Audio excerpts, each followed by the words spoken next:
Each year, school districts, educators, and parents face the challenge of how to navigate the Individualized Education Program, or IEP. As a parent, misinformation and miseducation about your role, rights, and responsibilities can be the difference between a child meeting with success in school or facing a lifetime of challenges. As educators, making sure that parents understand their role, rights, and responsibilities is an ethical and legal imperative. This video should be used along with the manual I created for the course.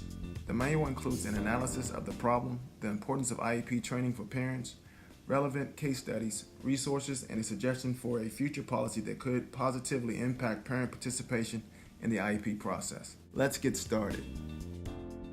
As educators, we are familiar with the fact that the Individuals with Disabilities Education Act provides protections for students with disabilities. However, one part of the Act continues to be a challenge for educators and parents alike, and that is the IEP. Before we discuss the IEP, there must be an understanding of how a student is identified as having a disability and needing special education and related services. It is important that parents understand this process so that they can make an informed decision about their child.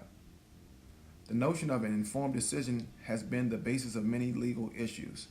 Not only are parents unable to make an informed decision about what their child needs, they are often at a deficit because they have limited knowledge of the process, which often causes parents to be less involved.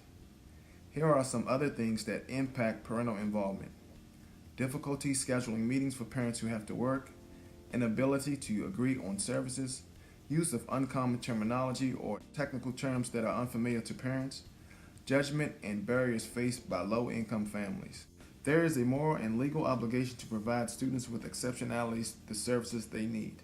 The absence of parental involvement leads to the development of ineffective IEPs and leaves students vulnerable and lacking much-needed services. The reason IEPs are a hot topic is because they are often the cause of a number of non-compliance problems. Non-compliance can happen if an IEP was not calculated to provide educational benefit to the student, if the goals and objectives were not set up so that they were unmeasurable, or if levels of academic achievement were not aligned with goals, assessments, or services provided. Parent-teacher issues deal mainly with providing parents with meaningful opportunities to engage in meetings, failure to notify parents of team meetings in a timely manner, setting up meetings in a place that is not mutually agreed upon, or not addressing a parent's request to schedule another meeting after the IEP was not agreed upon and signed.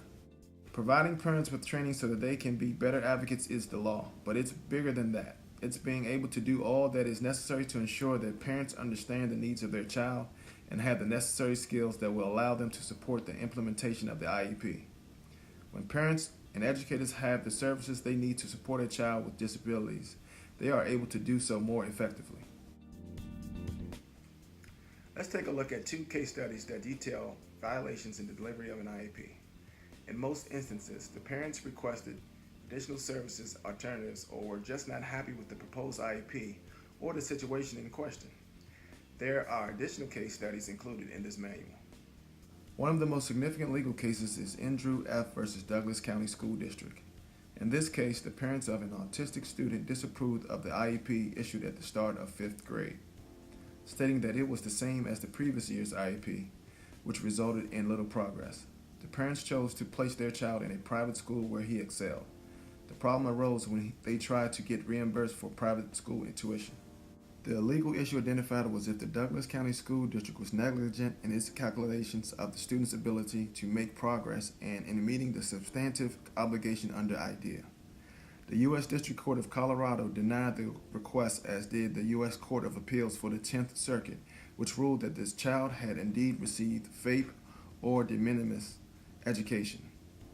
Once elevated to the U.S. Supreme Court, it was determined that the child's previous education did not meet the de minimis standard and that the child did not have a chance to meet challenging objectives. The second case I will highlight focuses on the failure to include parents in the IEP meeting. In this case, Spencer C.'s father requested a special education due process hearing against the State of Hawaii Department of Education because Spencer's November 9, 2009 IEP meeting was held in his absence. In that meeting, it was recommended that the student attend the public high school even though the previous IEP placed the student in a private special education facility. The teacher testified that it was difficult to schedule a meeting with the parent, even though in one instance, the parent did convey that he was sick and unable to make a meeting. The legal issue here was whether the state of Hawaii's Department of Education made sufficient efforts to include the family in the student's IEP meeting, and if not, was this a clear violation of IDEA? Doug C. lost at the special education due process hearing and appealed to the U.S. District Court. However, once elevated to a higher court, the judge held that the Hawaii Department of Education violated the Individuals Disabilities Education Act by holding a student's annual individualized education program meeting without the participation of a parent. The court rules that the Department of Education denied the student a free, appropriate public education. The overarching theme in these case studies is that a lack of knowledge leads to misinformation or deficiencies in the IEP process. When parents are educated in the law, this can reduce the amount of misinformation regarding laws and policy. Parents have been recognized as vital members of the IEP team since the passage of the law in 1975. When parents work with teachers, the impact on the child is powerful. This partnership enables the parent to learn more about their child's abilities and provides a foundation for mirroring successful tools that are working in the classroom and at home. When parents and teachers work together, it makes it easier to focus on the learning and attention challenges that the student faces, and both parties can share their concerns in an environment that is not defensive or debilitating. Although parents are equal members on the IEP team, it is not unusual to feel intimidated by the professionals they meet with at IEP meetings. It may be helpful as the educator to remind parents that their role is critically important because of the following factors. Parents are the expert on the child, and parents often view their children with a wide-angle view of the child. Professionals often see the child through the lens of their particular area of expertise. Parents are the only continuous members on a child's IEP team and are the one constant factor through multiple transitions at school and in life. The parent is the IEP team member who represents and advocates solely for the individual child. To participate meaningfully and effectively as an IEP team member, parents should also know the following responsibilities.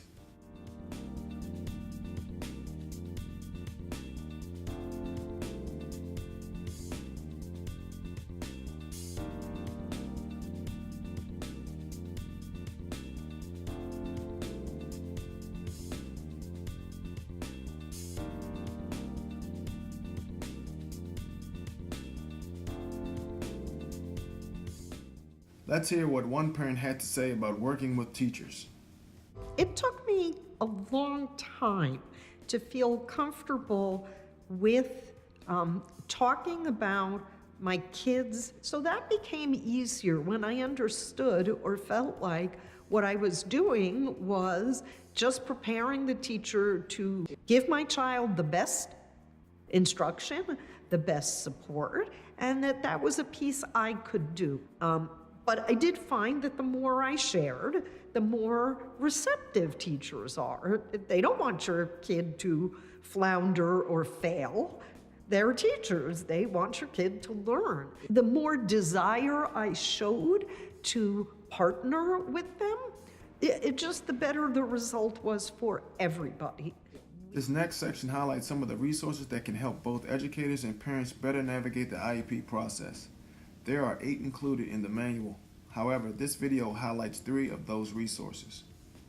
The first one is the Special Education Flowchart. The chart from the Pacer Center Champions for Children with Disabilities offers an overview of the special education process. It is not designed to show all steps or the specific details, but it does show what happens from the time a child is referred for evaluation and is identified as having a disability through the development of an individualized education program. This chart can be helpful as educators explain this process to parents who are engaging in the IEP process for the first time.